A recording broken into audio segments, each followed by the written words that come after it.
अगर कोई ऐसा बंदा जो तुहानू कहे कि तुहाडी बेटी नाल मैं शादी कर लेना, तुहाडा कर्जा उतार देना, ਤੇ ਸ਼ਾਬਾਸ਼ ਮੈਂ ਕਰ ਦਾਂਗੀ, ਕਰਜ਼ਾ ਲਾ ਦਾਂਗੀ, ਸ਼ੁਕਰ ਕਰਾਂਗੀ। ਮੈਂ ਦੁਆ ਹੀ ਦੇਣੀਆਂ, ਰਾਤ ਦਿਨ ਦੁਆਵਾਂ ਮੰਗਾਂਗੀ ਵੀ ਸ਼ੁਕਰ ਹੈ ਜਿੰਨਾ ਮੇਰਾ ਕਰਜ਼ਾ ਲਾਇਆ, ਲੰਮੀਆਂ ਤੰਦਰੁਸਤੀ ਦਾ, ਲੰਮੀਆਂ ਜ਼ਿੰਦਗੀ ਦੇਵੇ।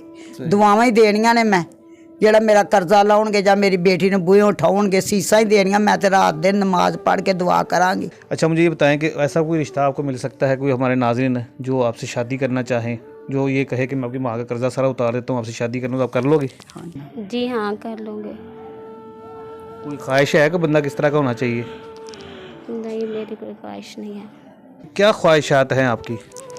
ख्वाहिशात तो बहुत से थे पर पूरी नहीं हो सकी हमारी। क्या ख्वाहिश थी को बताए ज़रा नाज़रीन को। कि मैं पढ़ के कोई डॉक्टर बन सकूं या कोई जॉब कर सकूं। अस्सलाम वालेकुम नाज़रीन, मैं हूं आपके मेज़बान अहमद गौहर। नाज़रीन, आज मैं आपके सामने बड़ी ही दुखी और बड़ी इमोशनल स्टोरी लेके आया हूं। मेरे साथ इस वक्त एक माँ जी मौजूद है, उनके साथ इनकी 16 साल बेटी मौजूद है जो कि बड़ी ही परेशान हाल है।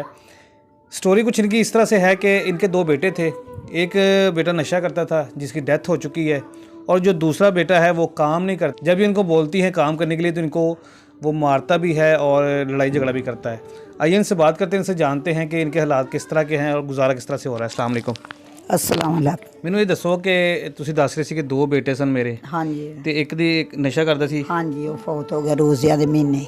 ਕਿਸ ਤਰ੍ਹਾਂ ਫੌਤ ਹੋਇਆ? ਫੌਤ ਨਸ਼ਾ ਕਰਦਾ ਸੀ, ਉਹਨੇ ਆਪਣੇ ਆਪ ਹੀ ਛੱਡਤਾ ਵੀ ਮੇਰੀ ਮਾਂ ਰੋਂਦੀ ਪਿੱਟਦੀ ਤੇ ਮੈਂ ਕਾਰੋਬਾਰ ਕਰਾਂ। ਤੇ ਉਹ ਫਿਰ ਮੁੜ ਕੇ ਉਹ ਨਸ਼ਾ ਛੱਡਿਆ ਤੇ ਮੁੜ ਕੇ 2 ਮਹੀਨੇ ਹਸਪਤਾਲ ਰਿਹਾ। ਹਸਪਤਾਲ ਵਾਲਾ ਛੁੱਟੀ ਦੇ ਦਿੱਤੀ, ਮੁੜ ਕੇ ਮਗਰ ਰੋਜ਼ਿਆਂ ਦੇ ਵਿੱਚ ਫੌਤ ਹੋ ਗਿਆ।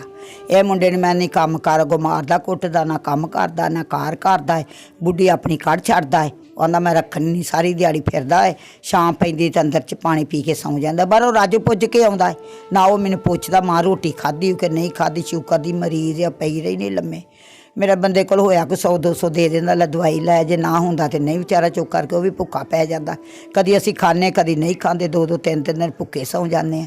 ਪਾਣੀ ਦੇ ਘੁੱਟ ਨਾਲ ਗੁਜ਼ਾਰੇ, ਨਾ ਕੰਮ ਕਰਦਾ ਨਾ ਕਾਰ ਕਰਦਾ। ਉਹ ਤਾਂ ਤੁਰਿਆ ਫਿਰਦਾ ਭੱਜਾ ਫਿਰਦਾ, ਨਾ ਕੰਮ ਕਰੇ ਨਾ ਕਾਰ ਕਰੇ। ਅੱਗੋਂ ਆਖੀ ਦਾ ਤਾਂ ਗਲ ਪੈਂਦਾ, ਕੁੱਦ ਕੇ ਪੈਂਦਾ।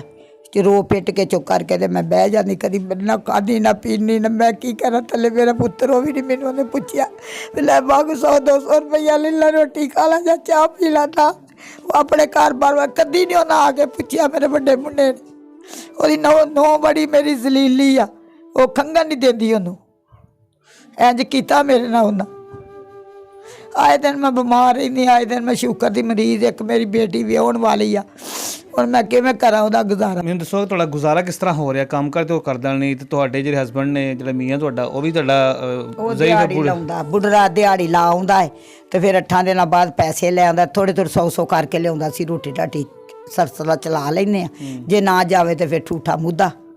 ਫਿਰ ਉਹ ਮੇਰੇ ਇੱਥੇ ਰਿਸ਼ਤੇਦਾਰ ਆਂਢ ਗੁਆਂਢ ਕੋਈ ਰੋਟੀ ਦੇ ਜਾਂਦਾ, ਕੋਈ ਸਾਲਨ ਦੇ ਜਾਂਦਾ ਵੀ ਲੈ ਖਾ ਲਓ। ਫਿਰ ਉਹ ਵੀ ਨਹੀਂ ਦਿੰਦੇ, ਕਦੀ ਪੁੱਛ ਜਾਂਦਾ ਤੁਹਾਡਾ ਤਾਂ ਸਦਾ ਦਾ ਹੀ ਵਿਹਾਰ, ਅਸੀਂ ਕੀ ਕਰੀਏ। ਸਬਰ ਸ਼ੁਕਰ ਕਰਕੇ ਅਸੀਂ ਬਹਿ ਜਾਂਦੇ। ਪੁੱਤ ਕਾਹਦਾ ਜਦੋਂ ਮਿਲਦਾ ਹੀ ਨਹੀਂ, ਆਉਂਦਾ ਨਹੀਂ ਜਾਂਦਾ ਨਹੀਂ, ਮਾਂ ਨੂੰ ਪੁੱਛਦਾ ਨਹੀਂ, ਤੇ ਪੁੱਤ ਕਾਹਦਾ ਹੈ? ਉਹਨੇ ਨਹੀਂ ਕਦੀ ਪੁੱਛਿਆ ਮਾਂ ਬਿਮਾਰ ਹੈ ਜਾਂ ਸ਼ਮਾਰ ਆ, 100 ਮੇਥੋਂ ਲੈ ਲਾ ਦਵਾਈ ਲੈ ਲਾ ਜਾਂ ਰੋਟੀ ਖਾ ਲਾ। ਨਹੀਂ ਪੁੱਛਦੇ। ਨੋ ਤੇ ਐਡੀ ਜ਼ਾਲਮ ਆ, ਪੁੱਛਦੀ ਨਹੀਂ ਜੀ। ਉਹ ਨਹੀਂ ਪੁੱਛਦੀ, ਕਹਿੰਦੀ ਮੈਂ ਨਹੀਂ ਪੁੱਛਣਾ, ਮੈਂ ਕੋ ਪੁੱਛਾਂ। ਇਹ ਤੇ ਸਾਰਾ ਕੁਝ ਤੁਹਾਡੇ ਬੇਟੇ ਦੇ ਸਿਰ ਤੇ ਨਾ, ਤੁਹਾਡਾ ਬੇਟਾ ਸਹੀ ਹੋਵੇ। ਨਹੀਂ, ਉਹ ਨਹੀਂ ਕਰਦਾ। ਤੇ ਉਹ ਤੁਹਾਡੀ ਨੂੰਹ ਵੀ ਤੁਹਾਨੂੰ ਪੁੱਛੇ ਤੇ ਸਾਰਾ ਕੁਝ ਹੀ ਕਰੇ? ਨਾ, ਉਹ ਪੁੱਤਰ ਆਉਂਦਾ ਹੀ ਨਹੀਂ, ਵੜਦਾ ਹੀ ਨਹੀਂਗਾ। ਪੁੱਤ ਨੇ ਕਦੀ ਪੁੱਛਿਆ ਹੀ ਨਹੀਂਗਾ ਮਾਂ ਭੁੱਖੀ ਸੁੱਤੀ ਆ ਜਾਂ ਖਾਦਾ ਹੀ ਕੁਛ ਨਹੀਂ ਖਾਦਾ, ਵੜਨਾ ਹੀ ਨਹੀਂਗਾ। ਆਇਆ ਕੰਮ ਤੋਂ ਆਪਣੇ ਘਰ ਆ, ਮੈਂ ਕੱਲ੍ਹ ਦੀ ਬਿਮਾਰ ਆ, ਮੰਜੀ ਨਾ ਮੰਜੀ। ਉਹਨੇ ਇੱਕ ਵਾਰ ਨਹੀਂ ਆ ਕੇ ਪੁੱਛਿਆ ਮਾਂ ਲੈ ਤੂੰ 200-200 ਰੁਪਏ ਲੈ ਲਾ, ਦਵਾਈ ਲੈ ਲਾ। ਨਹੀਂ ਪੁੱਛਦੇ ਹੀ ਨਹੀਂਗੇ, ਭਾਵੇਂ ਭੁੱਖੇ ਪੈ ਰਹੀਏ, ਖਾਧੀ ਆ ਜਾਂ ਨਹੀਂ ਖਾਧੀ, ਉਹਨੇ ਪੁੱਛਣਾ ਹੀ ਨਹੀਂ। ਪੁੱਤ ਨੇ ਆ ਕੇ ਨਾ ਨੂੰਹ ਨੇ ਪੁੱਛ। ਅੱਛਾ ਮੈਨੂੰ ਇਹ ਦੱਸੋ ਕਿ ਤੁਹਾਡਾ ਬੇਟਾ ਤੁਹਾਨੂੰ ਨਹੀਂ ਪੁੱਛ ਰਿਹਾ, ਤੁਹਾਡੇ ਮੀਆਂ ਜਿਹੜੇ ਨੇ ਉਹ ਜ਼ਾਈਫ ਨੇ, ਉਹ ਕਿੰਨਾ ਕਮਾ ਲੈਂਦੇ ਹੋਣਗੇ? 200-300 300-400 ਕਮਾ ਲੈਂਦੇ? ਆਹੋ ਵਿਚਾਰਾ, ਉਹਦੇ ਕੋਲ ਵੀ ਨਹੀਂ ਕੰਮ ਹੁੰਦਾ, ਉਹ ਕਰਨ ਨਹੀਂ ਦਿੰਦੇ। ਦਵਾਈ ਕਿਸ ਤਰ੍ਹਾਂ ਲੈ ਕੇ ਆਂਦੀ ਫਿਰ ਤੁਸੀਂ? ਕਦੀ ਕੂਲਰ ਵੇਚ ਲਾ, ਕਦੀ ਪਤੀਲੀ ਵੇਚ ਲਾ। ਕੱਲ ਕੂਲਰ ਸੀ ਉਹ ਵੇਚ ਕੇ ਆਈ ਹਾਂ, ਪਾਣੀ ਵਾਲਾ। ਇਸ ਤਰ੍ਹਾਂ ਕਰਕੇ ਕੋਠੀਆਂ ਚਲੀ ਜਾਂਦੀ, ਕਦੀ ਭਾਂਡੇ ਕੇ ਦੇ ਧੋਲੇ, ਬੌਕਰ ਫੇਰ ਲਈ। ਉਹ ਵੀ ਨਹੀਂ ਰੱਖਦੀਆਂ ਅਗਲੀਆਂ ਦੀ, ਭਾਈ ਤੂੰ ਸ਼ੂਗਰ ਦੀ ਮਰੀਜ਼, ਤੇਰੇ ਕੋਲ ਨਹੀਂ ਕੰਮ ਹੁੰਦਾ, ਘਰ ਚਲੀ ਜਾ।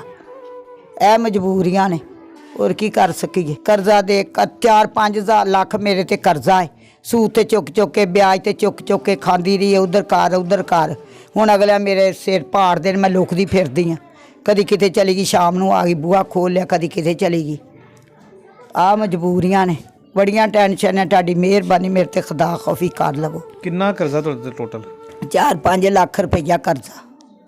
4-5 ਲੱਖ ਰੁਪਏ ਕਰਜ਼ਾ ਹੋ ਗਿਆ। ਹਾਂਜੀ 4-5 ਲੱਖ। ਜਦੋਂ ਫਿਰ ਮੇਰੇ ਮੂੰਹ ਵੱਲ ਵੇਂਦੀ ਰੋਣ ਲੱਗ ਪੈਂਦੀ ਆ, ਵਿਚਾਰੇ ਖੁਦਾ ਖੌਫੀ ਕਰਕੇ ਚਲੇ ਜਾਂਦੇ, ਚੱਲ ਅੱਛਾ ਮਾਂ ਦੇਖਦੇ ਨੇ, ਕੋਈ ਗੱਲ ਨਹੀਂ, ਤੂੰ ਪਰੇਸ਼ਾਨ ਹੈ ਨਾ ਰੋ, ਮੁੜ ਕੇ ਚਲੇ ਜਿਹੜੇ ਕਰਜ਼ਾ ਮੰਗਣ ਵਾਲੇ ਨੇ ਉਹ ਤੰਗ ਵੀ ਕਰਦੇ ਹੋਣਗੇ, ਜ਼ਾਹਿਰ ਲੜਦੇ ਵੀ ਹੋਣਗੇ ਤੁਹਾਡੇ ਨਾਲ। ਲੜਦੇ ਆ, ਗਾਲਾਂ ਕੱਢਦੇ, ਗਾਲਾਂ ਵੀ ਕੱਢ ਕੇ ਜਾਂਦੇ, ਲੜ ਕੇ ਵੀ ਜਾਂਦੇ ਨੇ, ਬਿਸਤੀ ਬੜੀ ਕਰਦੀ, ਤਾਲੇ ਵੀ ਮਾਰਦੇ ਨੇ। ਫਿਰ ਖੁਦਾ ਖੌਫੀ ਕਰਕੇ ਆਂਢ ਗੁਆਂਢਾਂ ਦੇ ਛੱਡਦੇ, ਪਰ ਗਰੀਬਣੀ ਕਿਉਂ ਤੂੰ ਤਾਲੇ ਮਾਰਦੇ ਆ, ਮਾੜੀ ਹੈਗੀ ਆ। ਤੇ ਉਹ ਫਿਰ ਚਲੇ ਜਾਂਦੇ ਨੇ ਵਿਚਾਰੇ ਖੁਦਾ ਖੌਫੀ ਕਰਕੇ। ਹੁਣ 5-6 ਮਹੀਨਿਆਂ ਦਾ ਮੇਰਾ ਸਾਲ ਬਾਅਦ ਸਾਲ ਮੈਂ ਕਿਰਾਇਆ ਦੇਣੀ, ਸਾਲ ਦੇ ਸਾਲ। ਕੱਲ ਆਇਆ ਸੀ, ਤਾਲਾ ਲੈ ਕੇ ਆਇਆ, ਮਾਰ ਕੇ ਆਇਆ। ਮੈਂ ਕਿਹਾ ਵੀਰਾ ਮੈਂ ਅੰਦਰ ਬੈਠੀ, ਤੂੰ ਮਾਰ ਜਾ। ਉਹ ਫਿਰ ਚੁੱਪ ਕਰਕੇ ਵਿਚਾਰਾ ਚਲੇ ਗਿਆ। ਨਾ ਮਾਂ ਜੀ ਤੂੰ ਰੋਨੀ, ਮੈਨੂੰ ਬੜੀ ਟੈਨਸ਼ਨ ਤੇਰੇ ਤੇ ਆਉਂਦੀ, ਮੈਂ ਖੁਦਾ ਖੌਫੀ ਕਰਕੇ ਛੱਡ ਜਾਣਾ ਕਿਰਾਇਆ। ਸਹੀ।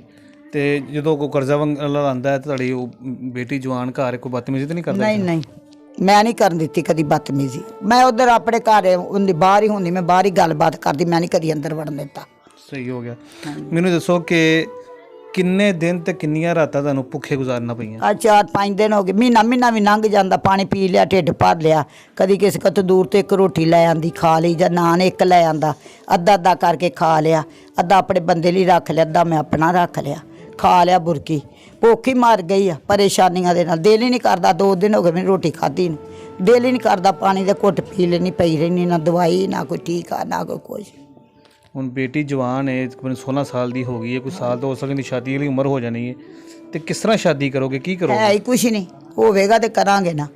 ਇਹ ਤਾਂ ਖੁਦਾ ਖੌਫੀ ਕੋਈ ਅੱਲਾ ਮੀਆਂ ਕਰ ਦਵੇ ਤੇ ਚਲੋ ਬੇਟੀ ਬੂਹੇ ਥੁੜ ਜਾਏਗੀ, ਜੇ ਨਾ ਹੋਵੇਗਾ ਤਾਂ ਫਿਰ ਇਸ ਤਰ੍ਹਾਂ ਹੀ ਆ ਨਾ। ਅੱਛਾ ਮਾਂ ਜੀ, ਮੈਨੂੰ ਇਹ ਦੱਸੋ ਕਿ ਸਾਡੇ ਬਹੁਤ ਸਾਰੇ ਨਾਜ਼ਰੀਨ ਵੇਖ ਰਹੇ ਨੇ, ਉਹਨਾਂ ਵਿੱਚੋਂ ਕੋਈ ਐਸੇ ਲੋਕ ਹੋਣਗੇ ਜਿਹੜੇ ਤੁਹਾਡੀ ਹੈਲਪ ਕਰਨਗੇ, ਤੁਹਾਡੀ ਮਦਦ ਕਰਨਗੇ, ਤੁਹਾਡਾ ਕਰਜ਼ਾ ਉਤਾਰ ਦੇਣਗੇ।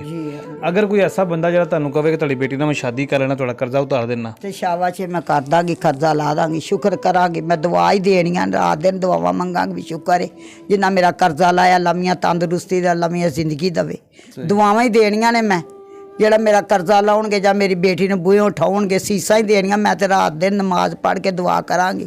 नाज़रीन, इनकी बेटी भी मेरे साथ मौजूद है, उनसे बात करते हैं। अस्सलाम वालेकुम। वालेकुम सलाम। आपका नाम क्या बेटा? जवेरिया। जवेरिया। जवेरिया, मुझे बताओ कि क्या ख्वाहिशात हैं आपकी?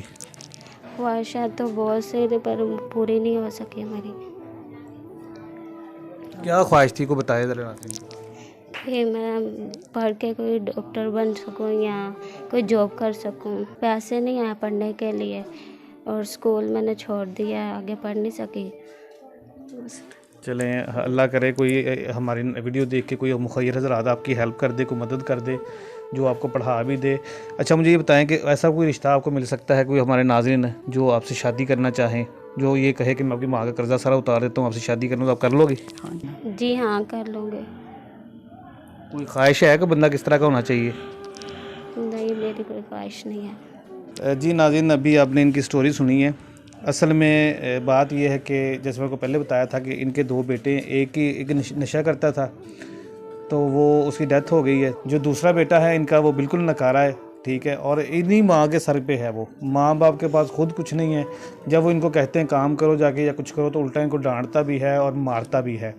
और ये बूढ़ी माँ बेचारी कभी लोगों के घरों में काम करती है, कभी कहीं से मांग के लेके आती है और पता नहीं किस तरह से अपना गुजारा कर रही है। और जवान बेटी, इसकी शादी करनी है और शादी करने के लिए भी इनके पास बिल्कुल कुछ भी नहीं है। शादी करने के लिए कम से कम अगर हम कहें कि कुछ भी ना करें तो 3 से 4 लाख रुपया चाहिए होगा।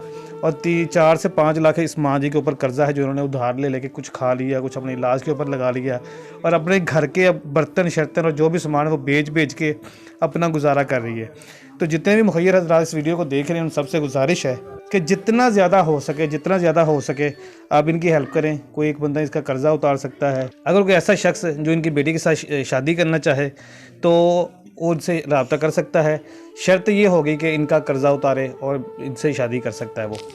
तो इसी के साथ अपने मेज़बान अहमद गौहर को इजाज़त दीजिए। अपना बहुत सा ख्याल रखिएगा। अल्लाह हाफ़िज़।